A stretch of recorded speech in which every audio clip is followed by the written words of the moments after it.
ఇప్పుడు పెట్టుబడుల గురించి మాట్లాడుకుందాం చారి గారు.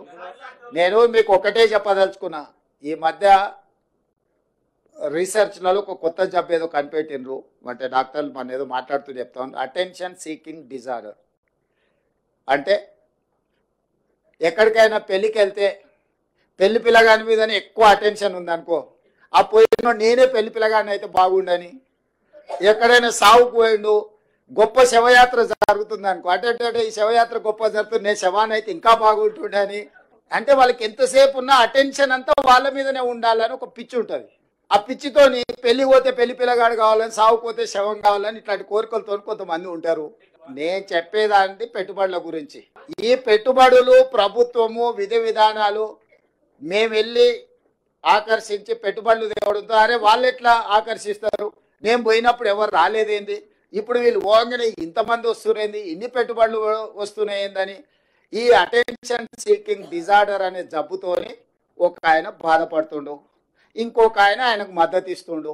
ఇక ఇక ఆ సమయం అది ఇక మీరంతా ఏం చేస్తారు. అందుకే మీకు చెప్తున్నా జబ్బు ఉందని. తిక్కలోడు ఇదే కదా ఈ రోజు ప్రెస్ మీట్ పెట్టిందే పత్రం, ఒప్పందాలు చేసుకునే శ్వేతపత్రాలు. ఇక మళ్ళీ కొత్తగా శ్వేతపత్రం ఏంది? ఆ శ్వేతపత్రం అనే పదం తెలుసా ఆయనకు? శ్వేతపత్రం అడిగేటానికి, శ్వేతపత్రం అంటే ఏంది? White paper. వైట్ పేపర్ అంటే ఏంది? డీటెయిల్స్ ఇవ్వడం. డీటెయిల్స్ అఫీషియల్గా ప్రతి ఒక్కరితో ఒప్పందాలు చేసుకున్న ఫోటోలు వివరాలు అన్నీ మీకు ఇచ్చినాం కదా.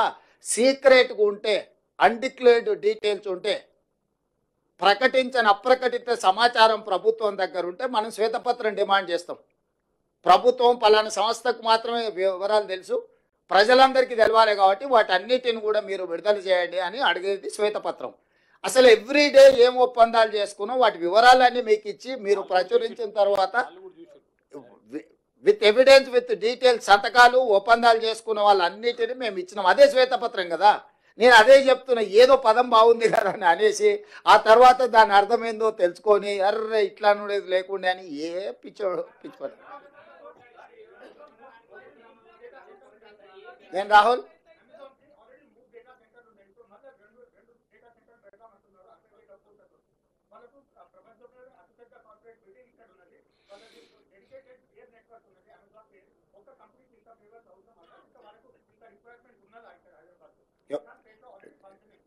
నీ అభిప్రాయమా వాళ్ళ అభిప్రాయమా?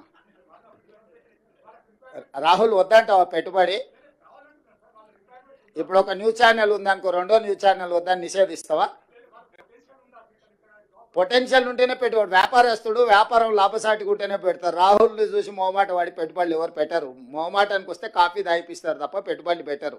ఈరోజు మన ప్రభుత్వం యొక్క విధానాలు, ఈరోజు ఎనర్జీలో మనం తీసుకొచ్చిన ఓపెన్ యాక్సెస్ విధానం, ఈరోజు డేటా సెంటర్స్ని ఎక్కువ ఆకర్షించడం, దాదాపుగా డేటా సెంటర్స్కి రిలేటెడ్లో 1,00,000 కోట్ల రూపాయల పెట్టుబడులు ఎందుకు వచ్చినాయంటే గత ప్రభుత్వం యొక్క విద్యుత్ విధి విధానాలు, మా ప్రభుత్వం వచ్చిన తర్వాత తీసుకొచ్చిన ఎనర్జీ పాలసీతోని ఈరోజు మనం పెట్టుబడులను ఆకర్షించినాము.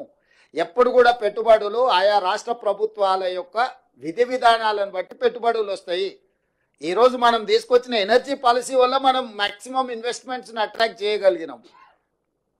అంటే మన ప్రభుత్వము వాళ్ళ పెట్టుబడులకు అవసరమైన అనుమతుల విషయంలో తీసుకొచ్చిన సరళీకృత విధానాల వల్ల వాళ్ళు ఈరోజు మన పెట్టుబడులు ఇచ్చిండ్రు. అమెజాన్ గొప్పదని నువ్వే అంటావు, ఇక్కడ ఉందని నువ్వే అంటావు. 60,000 పెట్టుబడులు పెడతా అంటే మాత్రం నువ్వు బాధపడతావు. ఎందుకు? నువ్వంటే అదే నీ వెనకాల ఉన్న ఆయన గురించి, నువ్వంటే నువ్వు కాదు.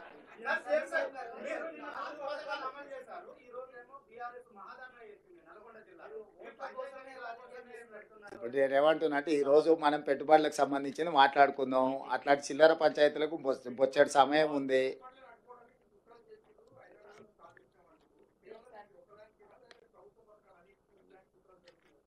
అది ఇక నువ్వు చెప్పాలి, నువ్వు విచారం. ఎందుకంటే నిర్మాణం మేము దేశంలో లేము, ఏమేమి జరిగిందో మొత్తం వివరాలు మీరు చెప్పండి. చెప్తే దాన్ని బట్టి నేను ఎస్ సారీ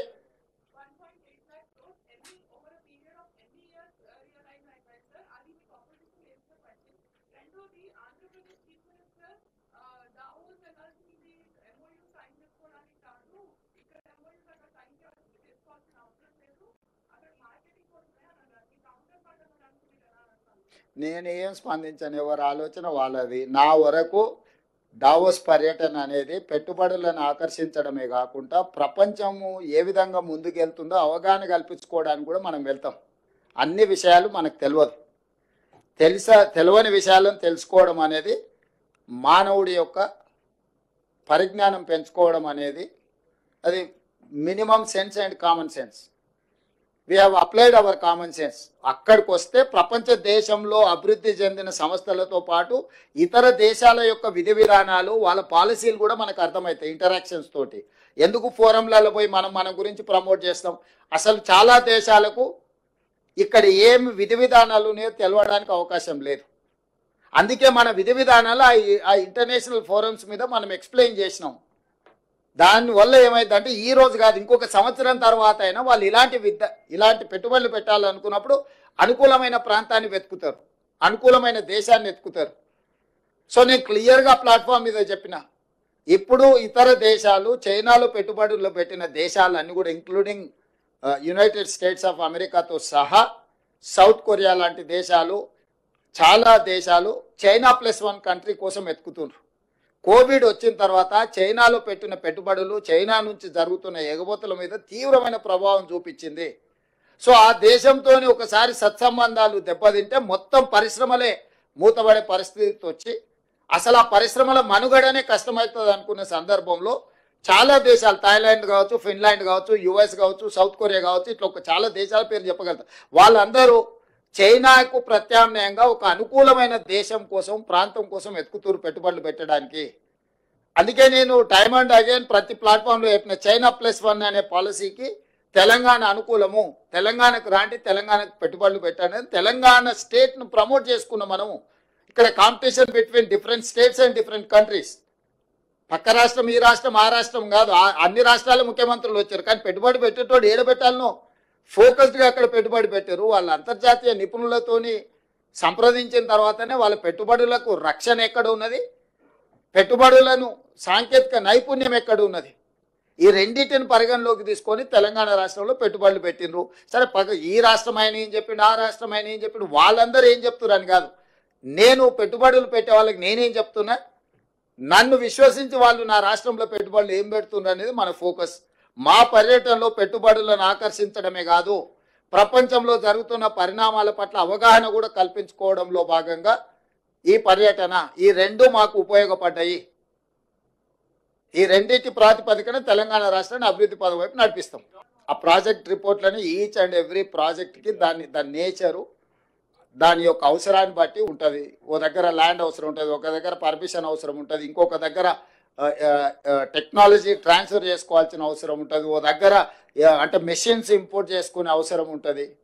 సో బేసిక్గా పెట్టుబడులు పెట్టాలని ఒక అవగాహనతో కూడుకున్న ఒప్పందం జరిగింది.